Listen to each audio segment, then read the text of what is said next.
Next topic. We got more slop from the House of Mario. Pokemon ZA, Impressions and Backlash. We're going to get into it. The Never Ending Saga, the world's most highest grossing IP. A new game has come out. Well, you already know how we feel here. It ain't shit. And Nintendo ain't shit. But we're going Ain't into more never gonna be details. shit. And it ain't going to be shit. But you're going to hear it from true consumers, not fanatics, not fanboys. You're going to hear it from us real. Pokemon ZA, it was made on a $13 million budget. And it shows the graphics are lackluster. The details of the building seem like JPEGs.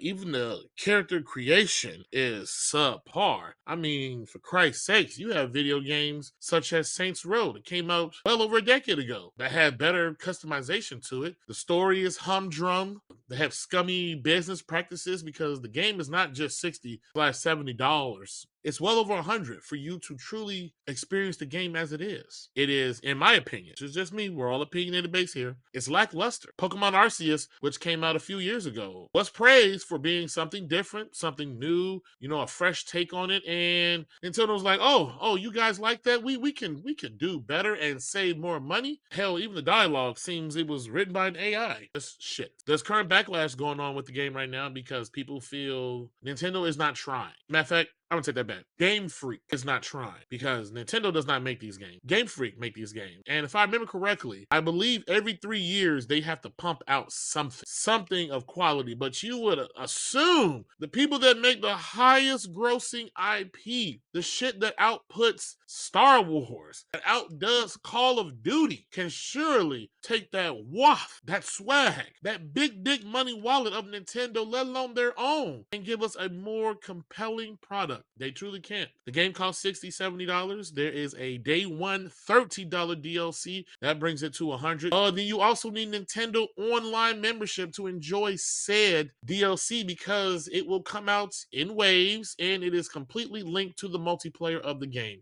They're going to make sure you buy into this and you stay into this. They've locked Pokemon and their Mega Evolutions behind this paywall, and it's just all scummy practice. It ain't nothing special, people. Sadly, the game is selling, at least in Japan, but we all know, the Japanese, they're a different breed, they're different. But Trice, give me your opinions. How do you feel on the latest video game Freak / Nintendo? Yeah, nothing you've said this whole entire show to this point is surprising to me. Like this is what you expect from Nintendo. Low quality, low effort video games that they slap a very known name on and they sell it at the highest dollar. And they're just as scummy, if not worse scummy, because they lock in Pokemon and the fact that the game is just one city. Like, I mean, some people like that. Some people like, bro, that's it. All the criticism I'm seeing on the game, I just feel like this is just more of the same from Nintendo that we've gotten. They do minimum work and to get the most amount of money out of you. So none of this is surprising. I don't even know how people are shocked at this. I know some of the fans has been given Nintendo the benefit of the doubt these few game releases, but I guess this one is just the one that broke the camel's back. So listen, I feel sorry for the people that bought this game with pure intentions and pure hopes because baby, you gonna spend $150 to get the full experience after cosmetics, DLC, unlocking all the Pokemon and whatever. Like, God bless you, because there's no Nintendo game that is worth that money. Not for them graphics, not for you selling me the same IP, just looking a little bit different. No Nintendo game is worth $150. I'm sorry, but not sorry. Just listen, you just gotta hold them accountable, man. And honestly, it's one thing for it not to sell well or have a big, huge pushback in the States. Like, if anywhere that's just gonna happen. But if this would have happened in Japan as well, I think it would have been a lot more impactful to the company of Nintendo. If it sells at home, okay, then, they already made their money back. Even if people in the States didn't really buy it that much or they returned it or whatever the fact, I don't even know if you can return Nintendo games, if they even allow that. I think the Oh, no, game no, is no, no, no. yeah, I No, think no. I think the game has made more than enough money for Nintendo, so to them, they're gonna continue on doing with the same thing and keeping the status quo. They're gonna keep doing the bare minimum and making the most amount of money. I don't even with the black backlash from this game, I don't think it phases Nintendo at all. They're not blinking. The problem is with that, gamers do not. Well, we talked about this before. Nintendo. I'm not gonna even say gamers. Nintendo fans are just crazy. They're fanatics. Yeah, very They fanatical. Nintendo can shit in foil and hand it to them, and they're like, "Oh my god, it's a limited edition." And they're like, "Oh no, no, no, no, no, we're giving that to everybody." I'm like, "Oh my god, I'm special." I'm like, "All right, you're not listening. Just give me the money." They are truly a different breed Yeah, of they built different. consumer. Yes, they are They can because withstand a they lot. people complained for Sword and Shield. They complained on Scarlet and Violet, and the crazy thing is, Scarlet and Violet sold almost like record sales. I think it was the first Pokemon game to get close or near the original sales of the original Red and Blue, and that's saying something. That's crazy. And everyone has seen how terrible Scarlet and Violet. Now, I'll admit I am part of the problem. I had bought Scarlet and Violet, but I didn't know how bad it was. But I didn't have those issues with the game as other people did. But I could see it's a budget. It's a budget game that they asked top dollar for. And ZA is no. It's a single fucking city. A single city.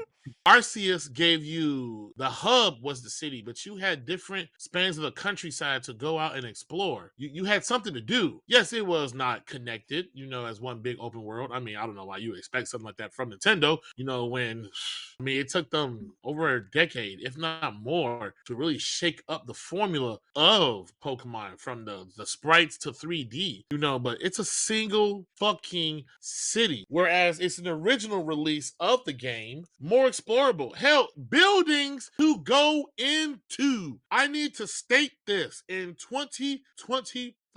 Our Lord and Savior. You have companies putting out open world esque type game, and you cannot enter the building. Pokemon Red, the original fucking game, you can enter its building on a Game Boy. They made a product, and you cannot enter buildings. The dialogue is phoned in. I promise you, I don't have proof, and I really wish I could show the footage, but I'm not about to get sued for nothing petty. But I promise you, the dialogue in this game, it is absurd. The one AI, they gave it to a junior employee for his first game. Like, hey, write this down. What is this? Hey, don't talk back, bro. You work at Nintendo, right? Write this down. Just record that. It is an abysmal. And the fucked up thing is, it's going to sell. It is going to sell. You have people who believe, well, this is just their way and how they're taking incremental steps to iterate. That's absurd for you to believe that, to just keep on letting a company that does not know you, that does not care about you, just keep handing them money, hand over fist, giving you bad product. I don't understand. What are we doing? Now, I ain't gonna lie. I enjoy Pokemon. I'm a fan of it, but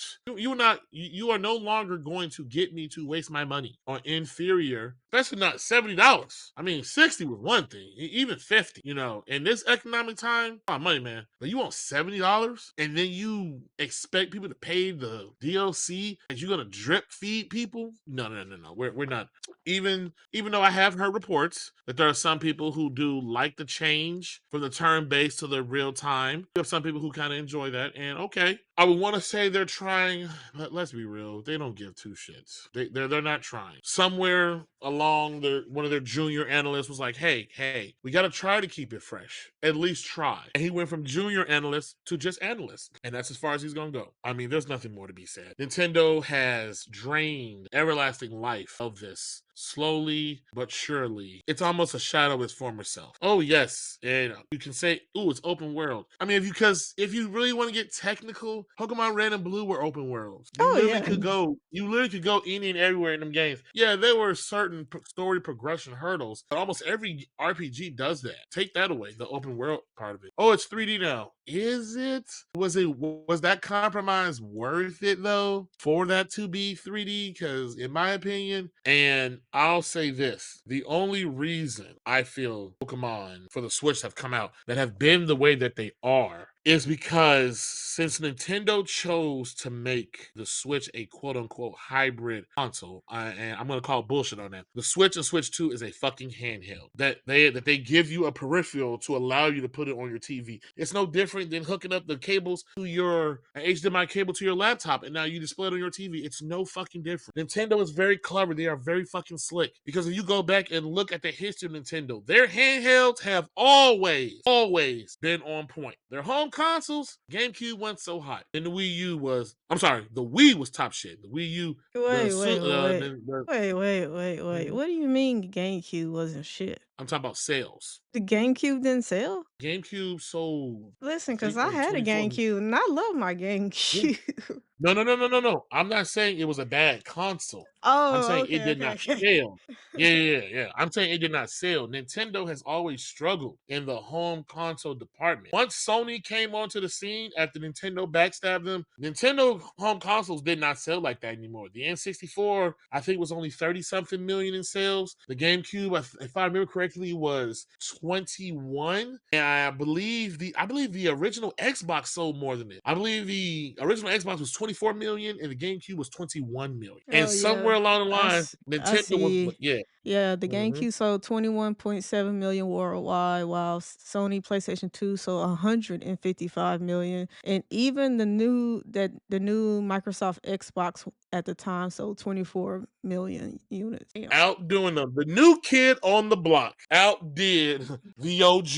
Yeah, that's embarrassing. And somewhere along the line, someone was like, hey, we excel in the handheld space. From GameCube all the way up to the 3DS, even though that struggled, it still did do some good numbers. I think that's around 66 million. Someone was like, hey, why don't, instead of us trying to hold two platforms at the same time, a console and handheld, let's just merge them. And they just made a handheld and like, hey, if you don't want to do that, put it on your TV. That's all it is. And I believe that is why these games are suffering. Pokemon to be a portable, you have to take it on the go with you to play. That was the mantra when it originally launched all those years ago in Pokemon Red and Blue. Gotta catch them all, trade with your friends, play and capture on the go. And because of Nintendo's lackluster technology they put in these damn games, the games suffer. I'm getting on a rant here. Let me reel it in. A quick synopsis. Backlash. People feel that they have been gypped, that Nintendo does not care about what used to be the Nintendo seal of quality. You look, them days are over. And I'm gonna tell you when that began. That also began on the Switch. Nintendo has never truly done quote unquote updates. Unless it was something truly broken, like a game-breaking bug, something that will affect sales. Because you look on the 3DS, that was an internet-connected console. A lot of them games didn't really have updates, besides the few Pokemon games and some games here and there. But when the Switch came, oh man, if Sony and Microsoft release half-ass games, why can't we? Consumers are eating slop. We'll give them slop. Part of the backlash is people feel that they are ripped off. It is not a feature-complete game. Lacks in comparison. Take a predecessor, whichever generation. I guess consumers are finally starting to wake up. Now, of course, you have mainstream media press who are talking about its shortcomings, but then will say, oh, it's still such a great game. But we all know how that is. You know, they don't want to badmouth Nintendo. They'll lose their access. They won't send them free games or review copies. Well, you ain't got to worry about that here with us. It ain't shit from a platform holder that also ain't shit. Do not spend your money at all. And sad to say, you can't even say this, wait for a sale, because Nintendo games don't go on sale. But trust and believe me, if you got a Pokemon itch, you have dozens of games go back and play on. I would just make a note to all the listeners that Nintendo is like a tick or a mosquito. It will suck you dry if you continue to let it. That's what Nintendo is, and that's all they'll ever be. That's why they don't make new IPs. They just sell you the same IP over and over and over and over and over again. And that's it for this video of Are You Not Entertained podcast. Thanks for hanging out with us. Don't forget to like, comment, subscribe, and hit that bell so you'll never miss our next hot take. Until next time, are you not entertained?